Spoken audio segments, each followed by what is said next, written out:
2025년 5월 세무조사 폭탄. 가족 간 계좌이체와 1천만 원 현금 거래 주의점. 오늘은 가족 간 자금 이동과 관련된 세금 문제에 대해 상세히 알려드리려고 합니다. 최근 국세청에서 세무조사를 크게 확대하고 있어서 여러분들이 자칫 세금 폭탄을 맞을 수 있는 상황이 되었습니다. 지난 2년 동안 세수 펑크가 무려 90조 가까이 발생했기 때문에 국세청에서는 세수를 보충하기 위해 세무조사를 적극적으로 확대하고 있습니다. 특히 2025년부터 새로 개정된 내용 중에는 세무 공무원들이 세금을 추징하면 추징 세금의 10%를 포상금으로 받게 되는 제도가 도입되었습니다. 이는 처음 생긴 법으로 세무 공무원들에게 동기가 부여되어 앞으로 세무조사가 더욱 엄격하게 이루어질 것입니다. 과거에는 조사 공무원들과 어느 정도 타협점을 찾아 문제를 적절히 해결할 수 있었지만 이제는 포상금 제도로 인해 그런 타협이 어려워질 것으로 예상됩니다. 오늘 영상에서는 현실적으로 가족 간의 계좌이체나 현금 입출금을 어떻게 해야 세금 문제를 피할 수 있는지 자세히 알려드리겠습니다. 세무조사는 크게 세 가지 유형이 있습니다. 첫 번째는 사업자 세무조사입니다. 개인이든 법인이든 사업자를 대상으로 하는 조사인데 웬만큼 매출이 크지 않은 일반적인 자영업자들은 대부분 세무조사 대상이 되지 않으니 크게 걱정하실 필요는 없습니다. 두 번째는 자금 출처 조사로 특히 아파트와 같은 고가의 부동산을 취득할 때 많이 발생합니다. 부동산 구매 전에 자금 출처와 부족 금액을 미리 확인하는 것이 중요합니다. 여기서 중요한 팁을 드리자면 자금 출처 조사를 피하기 위해서는 단독 명의보다 공동 명의로 취득하는 것이 훨씬 유리합니다. 예를 들어 혼자서 20억짜리 아파트를 구매하면 20억 전체에 대한 자금 출처 조사가 이루어지지만 배우자와 공동 명의로 구매하면 각각 10억에 대해서만 조사가 이루어지므로 조사 대상자 선정 확률이 크게 낮아집니다. 또한 자금 출처도 부부 공동으로 고려되어 더 유리합니다. 세 번째는 상속세무조사입니다.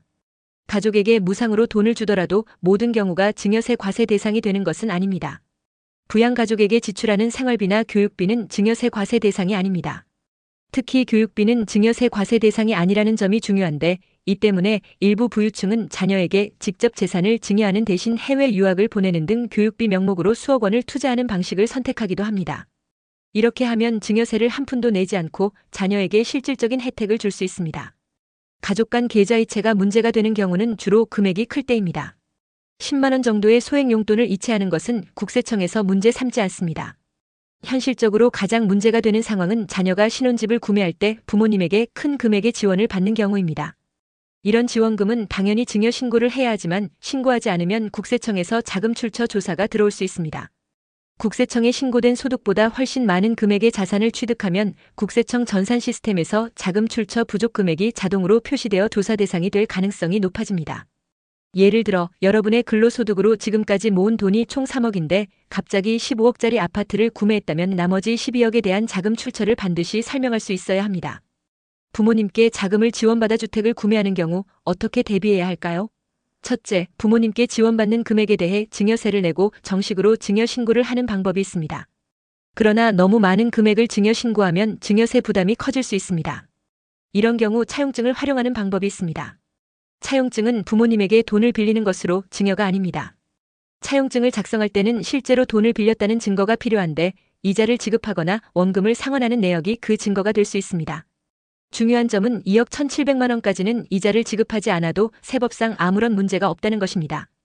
따라서 2억 1,700만 원 이하로 무이자 차용을 하시고 이자를 지급하는 것보다는 원금을 분할해서 상환하는 방식을 권장합니다.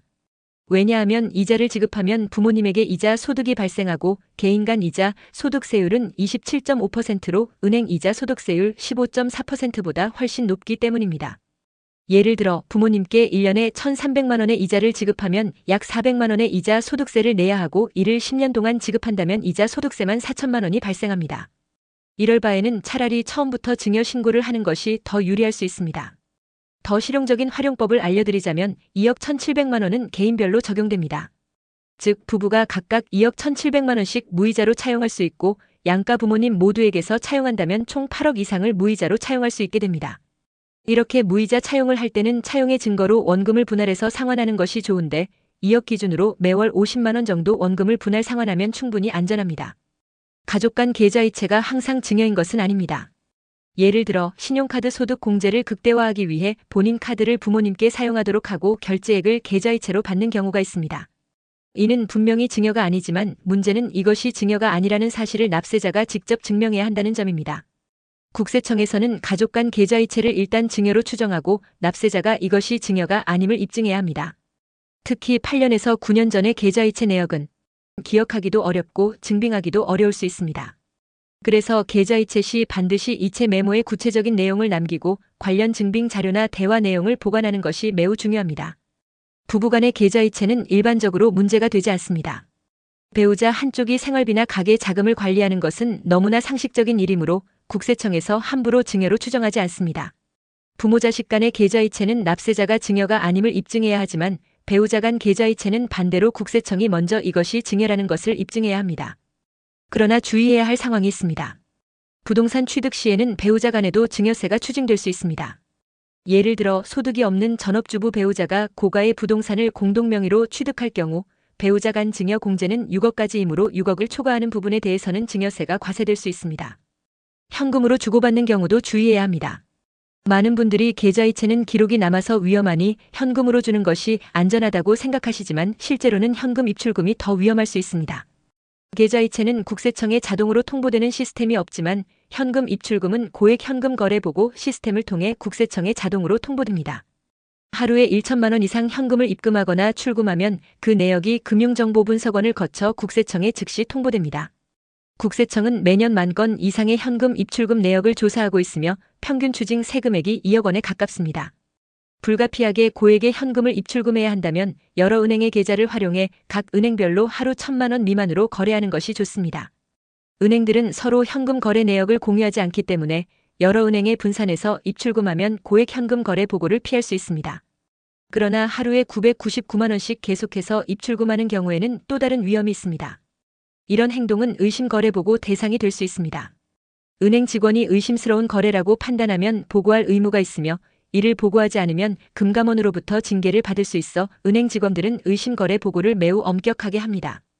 법적으로 정해진 정확한 기준은 없지만 6개월 내에 3천만 원에서 5천만 원을 초과하는 의심스러운 현금 거래는 보고될 가능성이 높습니다. 많은 분들이 세금 부담에 대해 불만을 가지고 계십니다. 돈을 벌어도 세금 내고 돈을 써도 세금 내고 이제는 돈을 누군가에게 줘도 세금을 내야 하나요? 라고 말씀하시는 분들이 많습니다. 사실 우리나라의 소득세나 부가세는 다른 나라에 비해 과도한 수준은 아닙니다. 미국 같은 경우는 오히려 소득세가 더 높은 편입니다. 하지만 상속세와 증여세는 OECD 국가 중 가장 높은 수준입니다. 총 세수 중 상속세와 증여세가 차지하는 비율이 무려 3.8%로 OECD 평균 1% 미만보다 훨씬 높습니다. 부모님들이 이미 소득세를 내고 평생 알뜰하게 모은 돈에 대해 자녀가 또다시 높은 세금을 내야 하는 것이 문제라고 생각하는 분들이 많습니다.